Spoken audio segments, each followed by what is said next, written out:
आज अपन पढ़ते हैं परफेक्ट डिफरेंशियल। हिंदी में इसको कहते हैं यथा तथ अवकल या पूर्ण अवकल। ठीक, ये परफेक्ट डिफरेंशियल क्या होता है, इसको समझने के लिए अपन क्या करते हैं, एक वेरिएबल क्वांटिटीज लेते हैं जेड। जेड जो है ये परतंत्र चर राशि है। ये क्या है, परतंत्र चर राशि।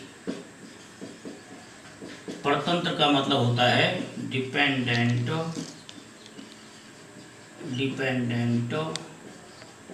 Variable quantity. ठीक, ये मैंने बताया परतंत्र चर राशि। तो परतंत्र चर राशि उसे कहते हैं जो किन्हीं स्वतंत्र चर राशियों पर डिपेंड करे। जो परतंत्र चर राशि होती है, जो डिपेंडेंट वेरिएबल क्वांटिटी होती है, वह ऑलवेज इंडिपेंडेंट क्वांटिटीज का फंक्शन होती है, उन पर डिपेंड करती है। ठीक है, तो सपोज कर लेते हैं x और y, small x and small y जो हैं यह इंडिपेंडेंट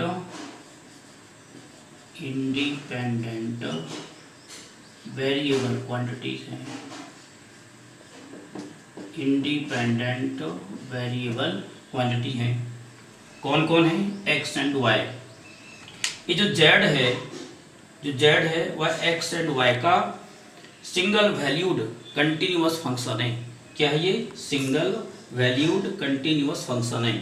ठीक है, इसको हिंदी में बोलेंगे जो परतंत्र चर राशि z है वह दो स्वतंत्र चर राशियों x एंड y का एक मानी सतत फलन है।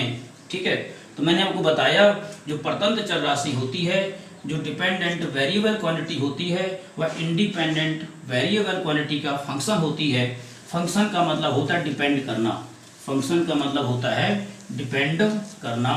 तो मैंने आपको बताया जो z है वह डिपेंड करेगी x एंड y पर। देयरफॉर जो z होगा यह फंक्शन होगा x एंड y का।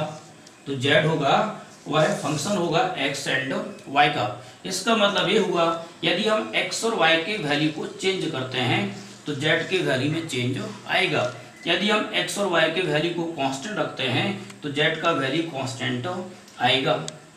ठीक है, तो देखिए इसको अपन z को किस प्रकार से चेंज करते हैं, इसको मैं 2D में दिखा रहा हूँ। ये आपका OX है एंड ये है आपका OY। आप यहाँ देख रहे हैं दो परस्पर लंबवत अक्ष हैं। There are two mutually perpendicular axes. ठीक है, यहाँ पर अपन एक रेक्टेंगुलर बॉडी एज्यूम करते हैं। इसका पॉइंट A लेते हैं, इसको पॉइंट D लेते हैं, इसको पॉइंट C लेते हैं, इसको पॉइंट D लेते हैं। जैसा कि मैंने आपको बताया एक्स वाई के चेंज करने से जेड में चेंज आता है, इसको मैं एक्सप्लेन कर रहा हूँ। तो जो पॉइंट A के कोऑर्डिनेट्स हैं वह एक्स वाई हैं। यदि हम पॉइंट B को देते हैं तो इसमें y में तो कोई चेंज नहीं है, लेकिन x में चेंज है, तो ये हो गया x प्लस डेल्टा x और y हो गया। जो C है या 2D में प्लेस्ड है तो यहाँ x और y दोनों में चेंज आएगा, तो आपको हो जाएगा x plus delta x y plus delta y। यदि हम D की बात करें तो D में जो चेंज आएगा y में चेंज आएगा, x में कोई चेंज नहीं आएगा, क्योंकि D का जो डिस्टेंस है वह क्या है, यहाँ पे x ही है। तो इसका जो कोऑर्डिनेट्स होगा पॉइंट D का यह हो जाएगा आपका x y plus delta y। तो देखिए यदि मैं A पर x और y को रखूं कांस्टेंट तो z भी आपका कांस्टेंट हो जाएगा। यदि हम B के कोऑर्डिनेट्स देखते हैं, B के कोऑर्डिनेट्स को हम जैसा चेंज करेंगे वैसा ही z में चेंज आएगा। C को देखते हैं तो C के कोऑर्डिनेट्स आप देख रहे हैं, इनको यदि हम चेंज करते हैं तो z में चेंज आता है। सिमिलरली इसी प्रकार हम पॉइंट D के लिए देखते हैं। तो जैसा मैंने बताया कि एक्स वाई के यदि हम वैल्यू चेंज करते हैं तो z के वैल्यू में चेंज आता है। ठीक है, तो यदि सपोज कर लीजिए x और y के वैल्यू नोन हो, यदि x और y के वैल्यू नोन हो, ज्ञात हो, तो z का वैल्यू भी ज्ञात होगा। तो देखिए इफ x एंड y क्या हो, नोन हो, ज्ञात हो। नोन को मतलब ज्ञात कहते हैं।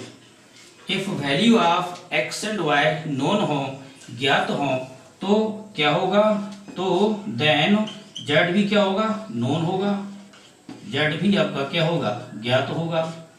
तो इस केस में एक्स और वाई के वैल्यू ज्ञात होने पर जेड का वैल्यू भी ज्ञात होगा। तो इस केस में, इन दिस केस, जो जेड में चेंज आएगा डी जेड, जेड में जो चेंज आएगा डी जेड या डी जेड ही कहलाता है परफेक्ट डिफरेंशियल।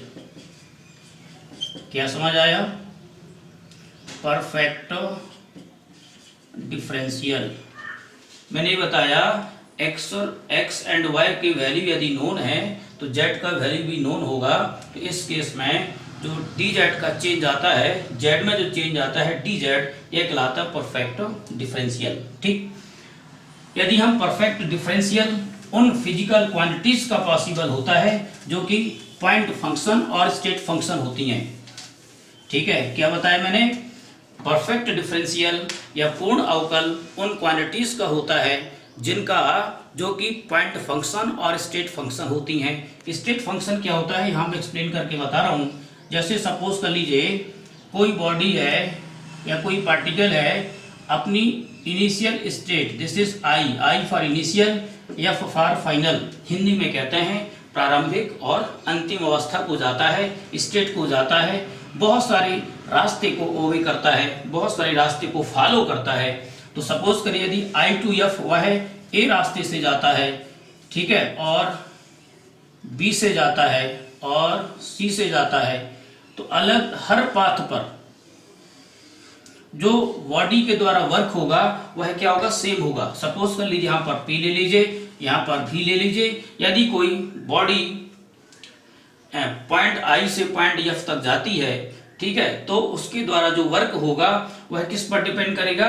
जो एनर्जी होगी वह डिपेंड करेगी इनिशियल और फाइनल स्टेट पर डिपेंड करेगी। जो एनर्जी होगी, जैसे यहाँ पर अपन ले लें यू एफ एच जी, को जब कोई सिस्टम या निकाय आई से एफ मूव करता है तो यू एफ एच और जी केवल इनिशियल और फाइनल स्टेट पर डिपेंड करते हैं, path followed by the system या बॉडी डिपेंड नहीं करता।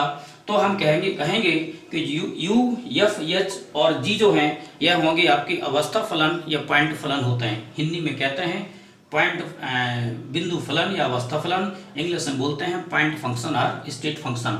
तो आपको मैंने ये बताया कि परफेक्ट डिफरेंशियल उन्हीं क्वांटिटीज का मिलता है जो पॉइंट फंक्शन होती हैं या स्टेट फंक्शन होती हैं। स्टेट फंक्शन का मतलब होता है जो इनिशियल स्टेट और फाइनल स्टेट पर डिपेंड करती हैं, जो path followed by the body होता है उस पर डिपेंड नहीं करती, दैट इज पाथ पर डिपेंड नहीं करती हैं, इनिशियल और फाइनल स्टेट पर डिपेंड करती हैं। ऐसी फोर क्वांटिटीज होती हैं यू एफ एच और जी। इनके परफेक्ट डिफरेंशियल, यदि ये क्वांटिटीज यू एफ एच और जी परफेक्ट डिफरेंशियल हैं तो इसकी कंडीशन होती है, या यूं कह दीजिए, मैंने आपको बताया था z equal to F X Y. यदि ये परफेक्ट डिफरेंशियल है, z का जो चेंज है डी जेड, यदि ये परफेक्ट डिफरेंशियल है तो इसको परफेक्ट डिफरेंशियल होने के लिए रिक्वायर्ड कंडीशन है, आवश्यक शर्त है, del two Z upon del Y del X equal to del two Z del X into del Y. और इसी प्रकार सिमिलरली अपन लिख सकते हैं, सिमिलरली लिख सकते हैं, सिमिलरली फॉर यू यदि अपन लिखते हैं तो जो यू होता है यह किसका फंक्शन होता है? यू फंक्शन होता है एस भी का, एंट्रोपी और वॉल्यूम का। तो यदि यह परफेक्ट डिफरेंशियल है तो इसको परफेक्ट डिफरेंशियल होने के लिए रिक्वायर्ड कंडीशन है del two Y del two U upon del v into del S is equal to del two U upon del v into del S. Similarly for F के लिए, H के लिए और जी के लिए। तो मैंने आपको बताया परफेक्ट डिफरेंशियल वही होते हैं जो इस कंडीशन को ओवे करते हैं।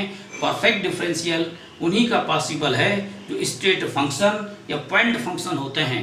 यदि वह पाथ फंक्शन है, यदि कोई क्वांटिटीज पाथ फंक्शन है तो उसका परफेक्ट डिफरेंशियल नहीं प्राप्त होगा। तो परफेक्ट डिफरेंशियल होने पर ही मैक्सवेल के चार संबंध आते हैं। यदि ऐसी क्वांटिटीज जो परफेक्ट डिफरेंशियल नहीं है या पॉइंट फंक्शन नहीं है, उनके लिए मैक्सवेल के संबंध अपन डिराइव नहीं कर पाएंगे। तो मैंने आपको बताया पॉइंट फंक्शन जो होते हैं वो चार क्वांटिटीज होते हैं, यू एफ, एच एंड जी। इस प्रकार से यह परफेक्ट डिफरेंशियल खत्म होता है, ठीक है। और नेक्स्ट वीडियो में आपको बताऊंगा मैक्सवेल के डिफरेंट रिलेशंस। फर्स्ट रिलेशन जो कि यू के लिए दिया गया है, सेकेंड रिलेशन जो कि एफ के लिए दिया गया है, थर्ड रिलेशन जो कि एच के लिए दिया गया है, और जो फोर्थ रिलेशन है वह जी के लिए दिया गया है, ठीक है। तो यू, एफ, एच और जी ये परफेक्ट डिफरेंशियल हैं, क्योंकि ये पॉइंट फंक्शन है या स्टेट फंक्शन है। इसको मैं आपको नेक्स्ट वीडियो में बताऊंगा।